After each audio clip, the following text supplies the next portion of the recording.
I always thought money only changed strangers, that greed and envy only lived out there, in boardrooms and headlines.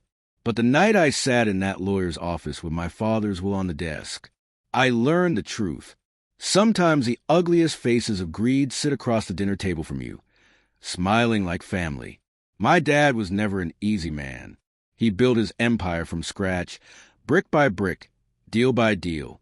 Every dollar he made, he earned, and though he was tough, he was fair. That's why it stung to watch him, in his later years, lean so heavily on my stepmother. She came into our lives when I was 16.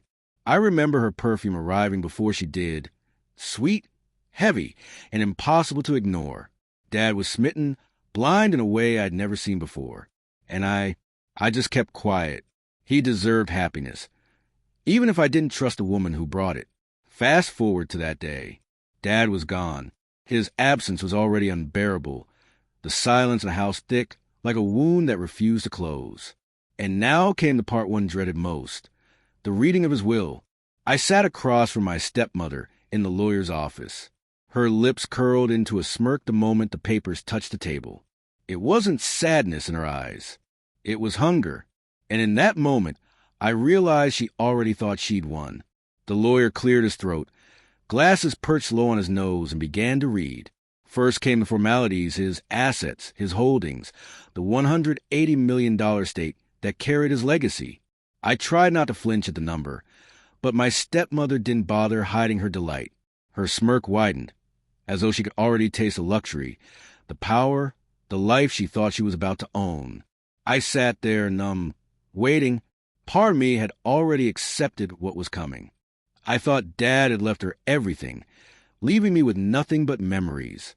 And honestly, I was prepared for that. He loved her, and if that was his choice, I wouldn't fight it. But then something shifted. The lawyer paused, adjusted his papers, and looked directly at me. "This," he said slowly, "is where it becomes interesting." My stepmother's smirk faltered for the first time. I watched her blink, a flicker of doubt rushing across her face. The lawyer continued. "To my beloved wife," he read, "I leave the Lakeview property and a yearly allowance for as long as she lives." Her jaw tightened. A single house and an allowance. That was it. The empire she thought she owned slipped right through her fingers in the span of one sentence. And then came the part that made her face go pale. "To my child," the lawyer went on, "I leave the remainder of my estate, including all company shares, properties, and financial holdings. $180 million. Mine." I didn't move. I didn't speak. Inside, I felt the world tilt, a tidal wave crashing against me, but outwardly, I stayed calm, because in that calm, I saw her. Her smirk was gone now, replaced by something darker, rage, disbelief, betrayal. But how could she call it betrayal? She'd lived off his wealth, his name, his devotion. And yet, in the end, my father saw her exactly as I did. Someone temporary. Someone passing through. Not the one to carry his legacy forward. I could almost hear Dad's voice in that moment. Money can blind a man.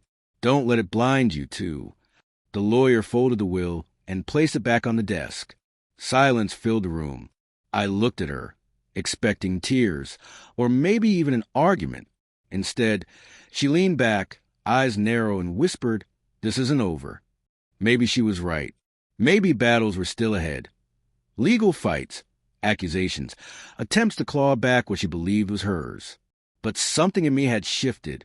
For the first time, I felt the weight of not just Dad's money, but his trust. And I wasn't about to squander it. She had walked into our lives with a smirk. She left that office without one. And me? I walked out with my father's voice echoing in my mind, stronger than the sound of money, sharper than the sting of her glare. This wasn't about fortune. It was about faith. And in the end, Dad had chosen me.